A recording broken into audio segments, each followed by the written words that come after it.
सरकार को चेताया कि निजीकरण के जरिए जिस तरह वो आरक्षण खत्म कर रही है ये अब नहीं चलेगा। ठेकेदारी, लेटरल एंट्री, संविदा, आउटसोर्सिंग के जरिए जिस तरह से सरकारी नौकरियों को खत्म किया जा रहा है ये अब नहीं चलेगा। अब मैं सड़क पर तो हूं लेकिन पार्लियामेंट में भी हूं। मैं आपको वचन दे कहता हूं कि पार्लियामेंट में इस मुद्दे को जोर शोर से हम लोग उठा के सरकार का ध्यान आकर्षित करेंगे और मजबूर करेंगे कि वह अध्यादेश लाके आरक्षण को संविधान की 9वीं अनुसूची में डालें। साथ साथ मुझे आपसे ये भी कहना है कि संघर्ष के लिए बुलावे नहीं भेजे जाते। अभी प्रथम चरण खत्म हो गया। आज ही मैं अपने साथियों से कहना चाहता हूं देश भर के कि वो कल से ही मीटिंग स्टार्ट कर दे।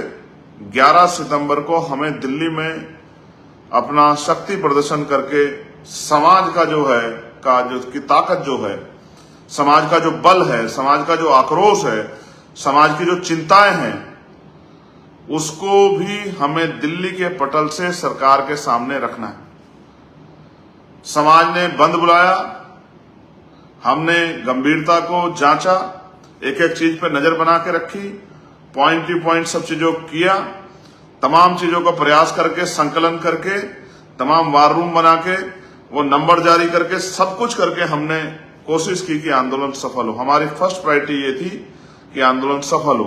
अब मैं आपसे ये कहना चाहता हूं कि अब आपको पुनः कमर कसनी पड़ेगी। मैं भीम आर्मी आजाद समाज पार्टी के बहादुर साथियों से कहना चाहता हूं, अभी से आप व्यवस्था कर लें। 11 सितंबर को हमें केंद्र की सरकार को और स्टेटों की सरकार को ये बताना है कि वो दिन चले गए जब हमारे अधिकार, पूरे के पूरे अधिकार हमें डकार ले जाते थे और हम लोग चुपचाप मायूसी से दूर खड़े होकर देखते रहते थे। वो दिन चले गए जब हमारे अधिकारों को लूट लिया जाता था, हम पे जुल्म जाति की जाती थी और हम लोग चुपचाप कोने में दुब के बैठे रहते। वो दिन चले गए। अब जो नई जनरेशन है वो अपने अधिकारों को इतनी आसानी से नहीं जान देगी। आज मैंने किसी से कहा भी और मैं आपसे भी कह रहा हूं, क्या कभी आपने 2014 से पहले सुना था कि कमजोर वर्ग के लोग अपने अधिकारों के लिए भारत बंद करते थे? ये नई ऊर्जा जो है, ये जो नया बल पैदा हुआ है समाज में, ये भीम आर्मी के नौजवान साथियों के संघर्ष, उनके समर्पण, उनके संकल्प और जो दिल में उनके आग लगी है बहुजन महापुरुषों के सपनों को पूरा करने के लिए, ये उसकी देन है। आज बहुत सारे कर्मचारियों ने मेरी अपील के बाद छुट्टी ले लेके भी इस बंद में शामिल होने का काम किया। उन्होंने भी अपनी सामाजिक जिम्मेदारी को निभाया। मैं उनसे भी कहना चाहता हूं कि अब कमर कसने का समय आ गया है।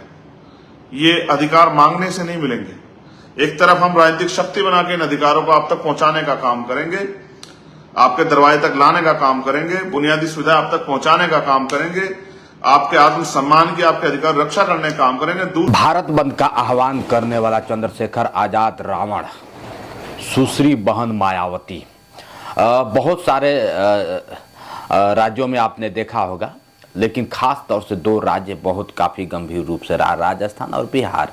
बात कर लिया जाए, चंद्रशेखर आज़ाद ने एक बार और फिर लोगों को चेताया है, जगाया है कि जाग जाओ, अब होगा शक्ति प्रदर्शन। आपने इस वीडियो को देखा और देखकर कैसा लगा? जिस तरह से खुद लाइव आकर चंद्रशेखर आज़ाद जी कहते हैं कि अभी तो एक टेलर था, हमारे हक अधिकार पे अगर आंच आएगी तो मैं और कुछ करूंगा। अब तो मैं सड़क पर, मतलब सांसद भवन में भी हूं। तो आप सोच सकते हैं कि क्या है मानसिकता, क्या हो सकती है। चंद्रशेखर आजाद की मानसिकता बहुत अजीब है और मानसिकता यह है कि बहुत सारे लोगों को अगर देखा जाए तो जगह जगह FIR हुआ है, जगह जगह दंगे हुए हैं, जगह जगह क्या होता है कि लोगों पे लाठियां बरसाई गई हैं। सबसे बड़ी बात होती है कि क्या होता है कि जब कोई नेता कोई कार्य को आह्वान करता है तो लोग सड़क पे उतरते हैं, लेकिन बाद में पता चलता है, ऐसा देखा जाता है, ऐसा सुर्खियों से पता चलता है कि फिर वो नेता उनसे मिलने भी नहीं जाता है। मैं ये नहीं कहूँगा कि आप लोग क्या होता है कि धरना प्रदर्शन ना करें, मैं ये नहीं कहूँगा कि आप आंदोलन ना करें, मैं ये नहीं कहूँगा कि शक्ति प्रदर्शन ना करें, लेकिन हाँ, जिसके साथ लाठी चार्ज होता है, जिसके साथ जो लाठियाँ खाता है, उसको कम से कम आप लोग हाईलाइट करें ताकि उसका एक एक अगर देखा जाए दर्द का बदला उनका नेता ले सके या फिर वो ले सके कानून के तहत। मैं कानून को ये नहीं कहूँगा कि कानून का मजाक उड़ा के या फिर कानून का उल्लंघन करके, मैं ये नहीं कहूँगा, कानून के दायरे में रह के कार्य को किया जाए। जिस तरह से अब आपको बता दें कि फिर सितंबर में होने जा रहा है शक्ति प्रदर्शन, वो भी दिल्ली, देश के राजधानी दिल्ली में शक्ति प्रदर्शन। और अभी से चंद्रशेखर आजाद ने कह दिया कि कमर कस लो। तो क्या आप लोग कमर कसने के लिए तैयार हैं? अगर तैयार हैं तो बहुत अच्छी बात है। जिस तरह से अगर बात करिए, कुछ लोगों का पता, सुर्खियों से पता चला है कि उत्तर प्रदेश धरना प्रदर्शन न हुआ, न उत्तर प्रदेश में क्या होता है कि भारत बंद का असर रहा, न उत्तर प्रदेश में योगी बाबा का बहुत बड़ा मतलब ये रहा। अच्छा है, कुछ लोगों का कहना है कि क्या होता है कि वर्गीकरण जो भी हुआ अच्छा हुआ, मायावती को क्या ज़रूरत है, सुश्री बहन मायावती को आरक्षण की क्या ज़रूरत है, ये भी राइट है, मैं ये नहीं कहूँगा। अगर देखा जाए तो इधर पासवान जी को क्या ज़रूरत है, आप देख ही रहे हैं, चिराग पासवान को आरक्षण की क्या ज़रूरत है, जितने बड़े बड़े लीडर हैं उन सबको आरक्षण की क्या ज़रूरत है। लेकिन हाँ, मैं जो कह रहा है कि आरक्षण की उनको क्या ज़रूरत है, तो एक और चीज़ मैं आपको बता दूं, अगर ये लोग आवाज़ नहीं उठाएंगे तो कमज़ोर लोग आवाज़ उठा के क्या कर पाएंगे। जो क्या होता है, सांसद भवन में, विधानसभा में जो आवाज़ नहीं उठा पाएगा तो जो रोड पे चिल्ला कर क्या कर पाएगा। बहुत सारे मैंने वीडियो देखा कि कुछ लोग कह रहे हैं कि इन लोगों को आरक्षण की क्या ज़रूरत है। मैं सही कह रहे हैं आप लोग एकदम, लेकिन एक चीज़ और है कि आरक्षण की आवाज़ अगर अब सांसद भवन में नहीं पहुंचेगा, सांसद भवन में बैठने वाले नहीं उठा पाएंगे, विधानसभा में बैठने वाले लोग नहीं उठा पाएंगे, तो क्या सड़क पर बैठने वाले उठा के कुछ कर पाएंगे? ये भी तो है। बहुत सारे वीडियो आया, कोई खिलाफ करता रहा तो कोई क्या होता है कि मजाक उड़ाता रहा कि भारत बंद का मजाक, ये लोग बस ऐसे ही हैं। तो ठीक है, बढ़िया है, आंदोलन होना चाहिए, आंदोलन करना चाहिए, अपने हक अधिकार के लिए सबको लड़ना चाहिए।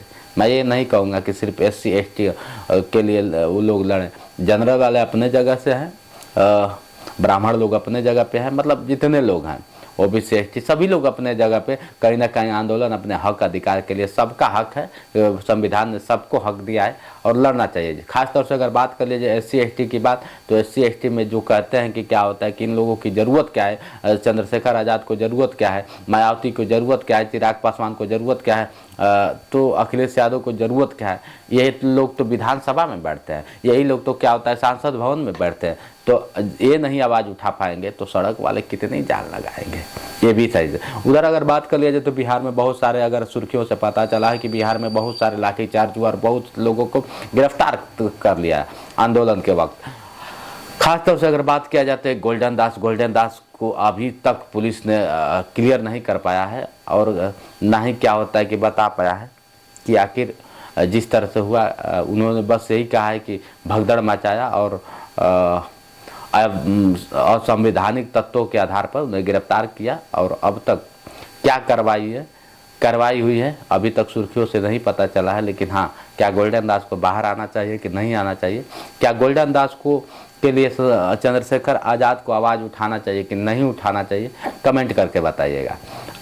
जिस तरह से देखा जाए तो हमेशा सुर्खियों में दोनों लोग बने रहते थे, बिहार से गोल्डन दास और उत्तर प्रदेश से अगर बात कर दिया जाए तो चंद्रशेखर आज़ाद रावण। लेकिन चंद्रशेखर आज़ाद रावण की कहानी आप लोग देख रहे हैं, जिस तरह से बेचारे बहुत मेहनत कर रहे हैं और मेहनत करना भी चाहिए। तो वीडियो कैसा लगा कमेंट करके बताइएगा। क्या चंद्रशेखर आज़ाद जिस तरह से शक्ति प्रदर्शन की बात कर रहे हैं, आप लोग कमर कस लिए हैं, कमर कस के तैयार हैं, तो क्या 11 सितंबर को शक्ति प्रदर्शन करने के लिए जाएंगे? अगर जाएंगे तो कमेंट करके बताइएगा कि किस तरह जाएंगे। क्या जो मैं बातें कहा हूँ कि जिन प्रदर्शनकारियों को जिस शक्ति प्रदर्शन पे अगर कोई बात होता है तो उसको हाईलाइट भी करना आपका ही कर्तव्य बनता है। अगर नहीं करेंगे तो बेचारा डूब जाएगा। चूँकि गरीब घर से आता है, सभी लोग एक उद्देश्य लेकर, सभी लोग का एक लक्ष्य है कि कल हमारा भी बच्चे के साथ अधिकार जो मिलना है वो मिलेगा। तो सब लोग भविष्य देख रहे हैं और आप लोग भी देख रहे हैं, तो इस भविष्य के साथ आप सभी लोग तैयार रहिए शक्ति प्रदर्शन के लिए। अब होगा बहुत बड़ा शक्ति प्रदर्शन, ऐसा कहा है चंद्रशेखर आज़ाद रावण ने। आज के लिए इतना ही, बने रहे वीडियो के साथ। मैं हूं जितेंद्र और आप देख रहे थे जोश एक्सप्रेस। नमस्कार।